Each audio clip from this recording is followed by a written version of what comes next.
Hi there, my name is Salman Shahi and I'm a musician based in Toronto, Canada.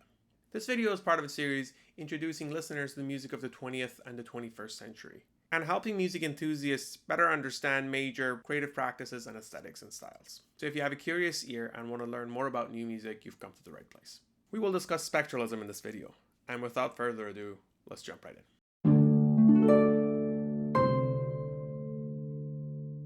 Spectralism was an attitude that emerged in the 60s in France. It emphasized on using the natural properties of sounds and frequencies as material for making music. Every sound you hear, whether it's a note on a violin, a car horn, or a glass shattering, has what we call a series of partials. These partials, much like how combination of certain colors produce new ones, create the sound that you hear and perceive. In case of musical pitches, these partials are much more predictable and ordered. And in case of pure noise, they're much more complex and difficult to analyze. In order to better understand spectral music, we have to first understand one core concept, the harmonic series. As I said, musical pitches produce fairly predictable partials. The lowest note or the fundamental is the note that we hear right away. After that, a series of barely audible notes are produced, and when heard in combination, they produce the sound that you hear and perceive as the pitch. The intervals starting from the fundamental are often in the following order. First an octave, then a perfect fifth, then a perfect fourth, then a major third, minor third, and then a series of major seconds and minor seconds. Mind you that some of these intervals sound slightly out of tune. This means that some of these partials in their natural expressions might be a few cents sharper or flatter than the pitch that we're used to hearing on, say, a piano. Composers oftentimes use devices like spectrograms to analyze these data and then use them to compose their music. Spectralism oftentimes is understood as an attitude in composition and not a style, because the tools that we use in spectralism can have a wide application in a variety of styles and aesthetics. Here's an example from Tristan Murrell's Gondwana.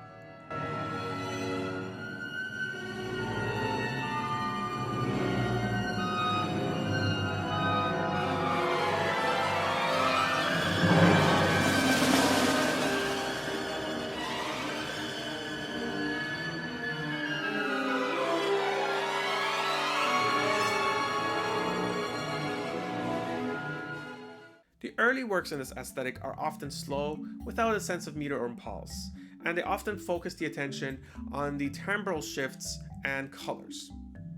In this aesthetic, composers oftentimes place a great deal of attention on how a sound is produced, what's playing alongside of it, and how the sound evolves into the next sound. They also often take advantage of tools like electronics, extended techniques, or microtonality to achieve the sound that they're looking for. Here's an example from the opening of Partials by Gerard Grisset. Pay attention to how the sound of the trombone on double bass gradually evolves and bleeds into the higher partials into the woodwinds.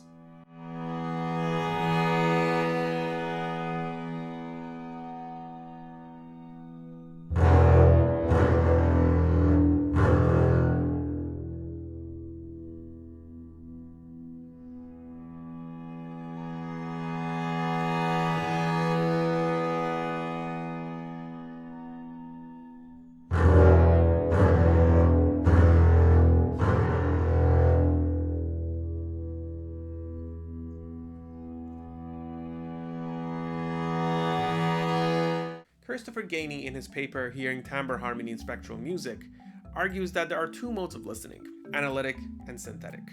Synthetic listening is one where the entire experience of the music is perceived as one holistic experience, where analytical is where the listener tries to take apart different parameters of the music, such as rhythm, harmony, melody, intervals, and other things. When it comes to spectral music, unless you're an experienced new music listener or specialist, it seems like synthetic listening is the way to go. Spectralism oftentimes creates these magnificent soundscapes that might be mysterious or difficult to understand for an average listener.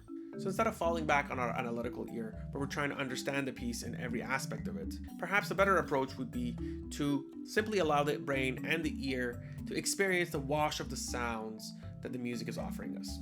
I've always found that when I allowed my ears to simply experience the music, with all its nuances, much of which I might miss on the first or even second listening, the music found a way to move me and to provoke my imagination in incredibly novel and creative ways. Here are 4 pieces to check out if you want to get to know more about spectralism.